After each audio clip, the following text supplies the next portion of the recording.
ডিম তো অনেকভাবেই খেয়েছেন, একবার এইভাবে করে খেয়ে দেখুন, দুর্দান্ত লাগবে। ধনিয়া ডিম কারি রেসিপি। তো নমস্কার বন্ধুরা, মিঠুর কুকিং চ্যানেলে আপনাদেরকে আবারও স্বাগত। চলুন দেখে নিই আমি কিভাবে রান্নাটা করেছি।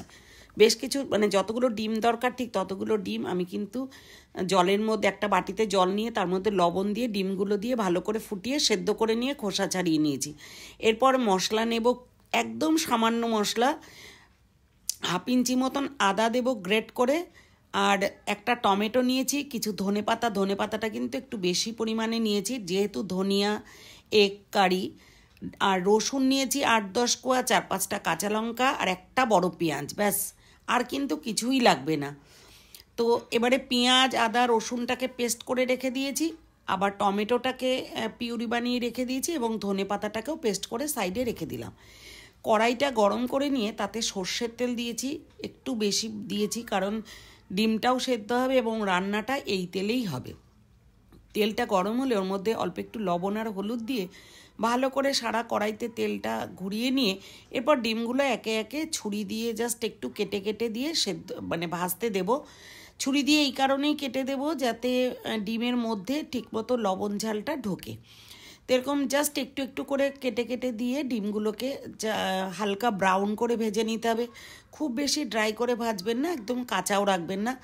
ড্রাই করে ভাজলে একটু শিটে হয়ে যাবে, আর কাঁচা রাখলে তো এমনি কোনো অসুবিধা হয় না, তবে টেস্টের একটু ফারাক হয়।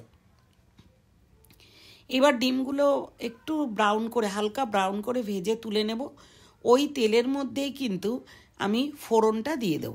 ওই তেলের মধ্যে আর তেল অ্যাড করব না, ওই তেলের মধ্যেই শুকনো লঙ্কা দিয়ে দিচ্ছি 2টো, আর সাজিরে সামরিচ ছোটো চামচের 1 চামচ মতো দিয়ে দেবো সাজিরে, আর 4-5 কোয়া সামরিচ দিয়ে একটু যখন ভাজা ভাজা হয়ে যাবে, একটা সুন্দর গন্ধ আসবে, তখন কিন্তু বেটে রাখা যে মিক্সিতে যে মিক্স করে রাখা পেঁয়াজ রসুন আদা ওটা দিয়ে দেব। কারণ পেঁয়াজ রসুন আদা একসঙ্গে মিক্স করেছি, রসুনের গন্ধটা কিন্তু খুব কাঁচা গন্ধটা বাজে আসবে, এই জন্য মিনিট খানেক ধরে কিন্তু হাই ফ্লেম, এই সময় ফ্লেমটা হাই থাকবে, হাই ফ্লেমে নাড়াচাড়া করে নেব। এর মধ্যে স্বাদ মতো লবণ হলুদ আর ছোটো চামচের 1 চামচ লঙ্কার গুঁড়ো দিয়েছি। এটাতে ঝালও যেমন হবে, কালারটাও কিন্তু দুর্দান্ত আসবে। আর যারা একটু মিষ্টি খেতে ভালোবাসেন রান্নায়, এই সময় কিন্তু একটু মিষ্টিও অ্যাড করে দেবেন। আমি দিইনি কারণ এখন পেঁয়াজগুলো বেশ মিষ্টি থাকে। এরপর টমেটো পিউরিটাও দিয়ে দিলাম, দিয়ে ভালো করে মিশিয়ে নিতে হবে বেশ কিছুক্ষণ, 2-3 মিনিট ধরে কিন্তু এই কষানোটা কষে নিতে হবে। এই জাস্ট ঢাকা দেওয়ার একটু আগেই গ্যাসটাকে একদম লো টু মিডিয়ামে রাখতে হবে, হাই ফ্লেমে না, তাহলে নিচটা ধরে যেতে পারে। এবারে খুব ভালো করে আবারও কষিয়ে নিতে হবে, যতক্ষণ না পর্যন্ত তেল ছাড়বে ততক্ষণ কষে নিতে হবে। এরপর ওই বেটে রাখা যে ধনেপাতাটা, মিক্সিতে আমি যে পেস্ট করে রেখেছিলাম ধনেপাতাটা, বেশি করে কিন্তু ধনেপাতাটা দিতে হবে, তার জন্যই কিন্তু ধনেপাতার একটা ফ্লেভার আসবে আর খেতে দুর্ধর্ষ লাগবে।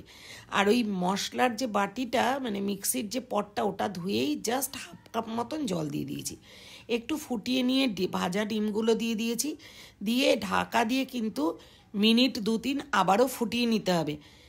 ভালো করে ফুটিয়ে নিলেই গ্রেভিটা আপনাদের প্রয়োজন মতন গ্রেভিটা থিক কিংবা লুজ এমনি রাখবেন। আমি ঠিক এই অবস্থাতেই নামিয়ে দেব। নামানোর আগে বড় চামচের 1 চামচ কসুরি মেথি ওপর থেকে ছড়িয়ে দেব। কসুরি মেথিটা ভালো করে মিশিয়ে নিলেই রান্নাটা একেবারেই কমপ্লিট। এটা ভাত রুটি পরোটা প্রত্যেকটা জিনিসের সাথে দারুণ লাগবে। আর আমার চ্যানেলটা এখনও যারা সাবস্ক্রাইব করেননি তারা সাবস্ক্রাইব করে আমার পাশে থাকবেন, বেল আইকনটা প্রেস করতে ভুলবেন না, যাতে পরবর্তী ভিডিওর নোটিফিকেশানটা আপনাদের কাছে প্রথম যায়। আর নতুন নতুন ভিডিও পেতে আমার চ্যানেলটাকে আপনারা সাবস্ক্রাইব করে রাখবেন। যারা সাবস্ক্রাইব করেছেন তাদেরকে অনেক অনেক ধন্যবাদ, সাথে থাকার জন্য, এতক্ষণ সাথে থাকার জন্য অনেক অনেক ধন্যবাদ। ভালো লাগলে লাইক করবেন, কেমন লাগলো জানাতে ভুলবেন না। একদম নতুন যারা রান্নাতে, তারাও কিন্তু এই রেসিপিটা দারুণভাবে করে খেতে পারবেন। তো একবার খেয়ে দেখুন, মুখে একেবারে স্বাদ লেগে থাকবে। আর দেখছেন ধোয়া উঠছে, এইভাবে পরিবেশন করে দিন। Thanks for